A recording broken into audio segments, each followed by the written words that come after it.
I'm Scarlett, a 37-year-old, childless, working housewife. Today is our 5th wedding anniversary, and also my husband Everett's birthday, who is the same age as me. Everett is a handsome salesman at a famous company and seems to be quite successful, but he often works late and entertains clients, so we don't see each other much. Our wedding was a simple weekday ceremony with family and a few friends, as we both had weekend jobs and struggled to find a common schedule. Everett strongly wanted it this way. So, for our anniversary and his birthday, I asked him to come home early. I took a half day off from work. I bought his favorite Wagyu steak, wine, and cake at a department store and set a stylish table. I waited for Everett to come home. However, despite my insistence on coming home early, he didn't return. I received a single email saying he had urgent work and would stay at the office. Disappointed, but understanding it was work, I cleaned up the dinner and went to bed, feeling a little doubtful since he had said he wasn't that busy. The next morning, I went to work as usual, and my messages to his phone went unread. No response to my calls either.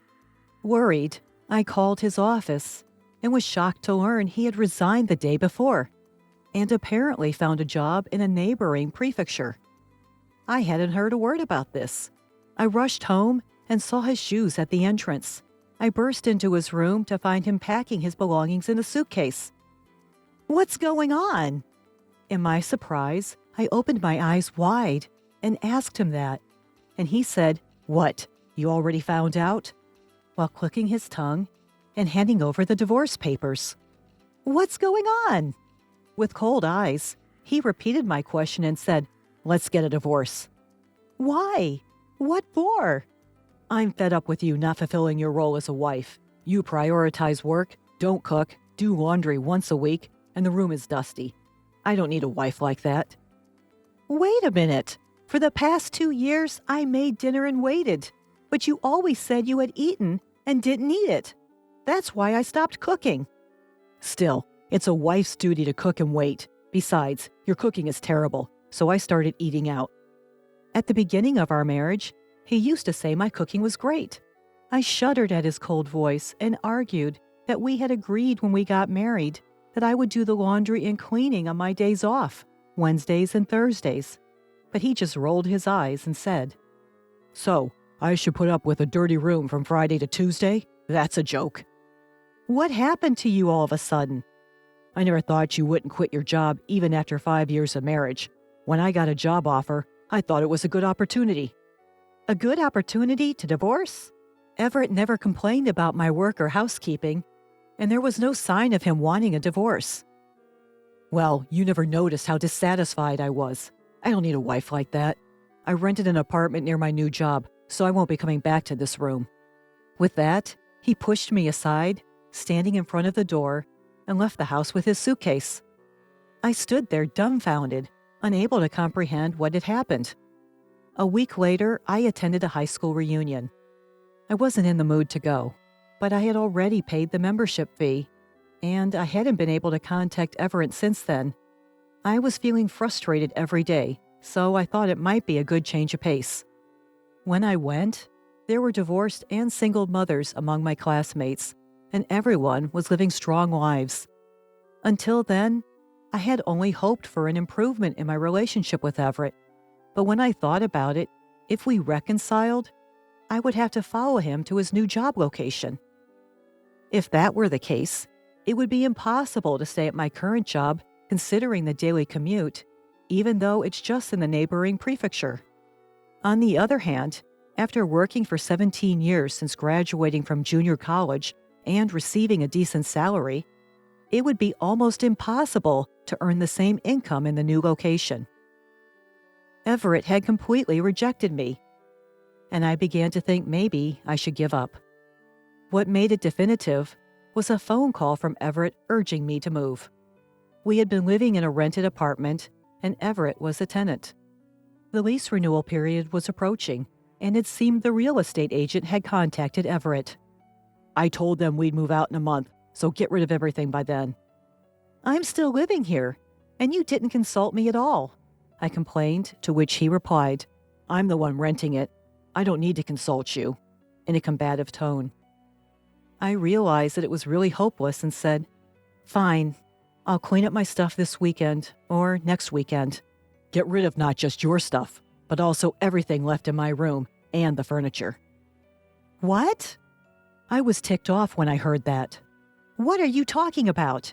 This room was originally rented by you when you were single, and most of the furniture has been used since then. Most of the other furniture and appliances were bought with your credit card. I'll dispose of the furniture and appliances I mainly used, but naturally, you're responsible for disposing of the rest and covering the disposal costs. When I replied, he hung up. What a stingy man, taking only his precious belongings and leaving all the cleanup to me. This made me determined to divorce him. Over the weekend, I sorted out the closet, reminiscing about the happy times we'd had since we got married. There were many things belonging to both me and Everett. Among them, I found his high school graduation album. Come to think of it, all the friends Everett introduced me to were from after college. I absent-mindedly flipped through his graduation album. That's when I noticed something unexpected. I submitted the divorce papers and reported it to Everett by email. A week later, in the evening, I received a reply from Everett with a picture, which was a marriage registration form for him and a woman. I was astonished and stared at it when he called me. Did you see it? What does this mean? It's exactly what it looks like. I just had a wedding ceremony and remarried that woman. You're kidding. She's super beautiful, rich, and has a great personality. She asked me to marry her as soon as we divorced. This is proof. Isn't it amazing? So you were cheating on me while we were married? I'm popular, unlike you, who only has your job going for you. Oh, by the way, her father built us a house on their property, and I transferred to her hometown with his help. It's a mid-sized company, but I'm an executive. Everett must have really wanted to brag about remarrying his rich affair partner, but as he nonchalantly answered, a strong anger rose within me. He said there was a problem with me and divorced me, but it was actually to remarry his affair partner. He said they had been dating for over 2 years. They met at a pub with his coworkers, and she was one of 4 women sitting at the next table. Apparently, when Everett spilled his drink on his clothes, she wiped it off, and that's how they started talking. Man, she's the same age as you and me, but she's super beautiful and looks like she's 10 years younger. She quickly wiped my clothes with a pretty handkerchief. According to Everett, when he took her to a restaurant to thank her, he learned she was a landowner's daughter. She had an arranged marriage at her parents' suggestion, but was troubled by her husband's infidelity. After saying, I need to fix my bad parts, she's totally different from you, I was instantly attracted to her, he said, and then aggressively pursued her. She started dating Everett without divorcing her husband. Isn't it normal to question the woman who dates 2 men while trying to be devoted to her husband? But Everett, blinded by love, didn't notice. A woman who doesn't support her man is no good. You prioritize work and don't care about your husband. You're not right for me. Huh? You can't stand on your own, so you want me to support you? I couldn't help but yell at him, and Everett seemed annoyed as well, saying, I'm so glad I'm finally free from a woman like you. Stella is the best after all. Stella? Is that her name? Yeah, it's written with the characters for double and flower, like the double cherry blossoms. She was born when the double cherry blossoms were in full bloom. Her parents have a great naming sense. They are true celebrities. As I listened to Everett's voice, enchanted with her unique name, I remembered something. Did you really marry such a wonderful woman? You're not lying? Pretending to say this, Everett's pride was hurt. She's the best wife with a great family background and personality. Look at her elegant beauty. As I expected, he sent me a picture of the 2 of them at their wedding. No doubt, it's her. I couldn't help but burst out laughing. What's so funny? This is proof that we really got married. Sure, it's real. I can't help but laugh, unable to say anything more. Hey, stop laughing. We really got married, and there's a baby in her belly. What? No way. I can't stop laughing. I get it. Losing me must have made you go crazy. Everett interprets my laughter in a way that benefits him and says dreamily, in 3 months, we'll have a baby girl. She'll definitely be as beautiful as Stella. Well, even if she looks like you instead, she'll still be beautiful. Everett has a sweet, idol-like handsome face. For some reason, he gets a little flustered and says, no, she doesn't need to look like me. Hearing that, I burst out laughing again. Everett says, go crazy on your own, goodbye, and hangs up the phone. Eventually, he'll find out why I was laughing. I can't wait for that day. Afterward, we had some disputes over alimony and property division, but I managed to get millions of dollars from Everett through a lawyer. Everett agreed to pay alimony for his share, not wanting to cause her emotional distress during her pregnancy. 2 years passed without any contact, and then I finally received a heartbreaking email. Please, Scarlett, I beg you, please listen to me. Reluctantly, I answered the phone call that came right after the email. As expected, it was about the child born between him and Stella. Well, kids tend to look like their parents, right? Of course! Who else would they look like? Yeah. Apparently, the baby girl doesn't look like the beautiful Stella at all. I tried saying, she's only 2 years old, right? She'll change a lot as she grows. But he couldn't be convinced, thinking it's strange that there's no resemblance at all. Well, I guess that makes sense. When I asked, holding back laughter, doesn't baby look like you? He suddenly panicked and said loudly, no, she doesn't. But it's okay. It's okay that she doesn't look like me. He secretly did a DNA test to check for Stella's infidelity, but the results confirmed that both Everett and Stella were undoubtedly the child's parents. So there's no doubt that she's your child. Everett wouldn't let the conversation end there. Hey, when I told you 2 years ago that Stella was pregnant, you laughed a lot. Do you know something? Wow, he remembered that. Well, yeah. Actually, Stella and I went to the same high school and were in the same grade. We were never in the same class during those 3 years, so I didn't know much about her, but I remember her being the daughter of a landlord and having a haughty, bad personality.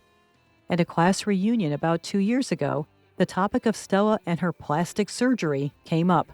Stella, with her single eyelids, small eyes, button nose, and slight overbite, was self-conscious about her looks and apparently underwent several procedures at a famous cosmetic surgery clinic in New York after high school. She didn't attend the reunion, so I couldn't see her face, but a friend later sent me before and after pictures of her. American cosmetic surgery is amazing. When I told Everett about this, he didn't believe me at first, but then realized that he'd never seen any childhood or graduation album photos of her. Was I deceived? Damn it! Stella acted all meek while we were dating, but it turns out she cheated on me multiple times and got divorced. She's been sued for alimony by several of her ex-husband's wives. I'm going to confront her. Maybe you shouldn't. Huh? Why not? Well, the child doesn't look like you either, right? Usually, girls are said to resemble their fathers. When I said that, Everett was at a loss for words.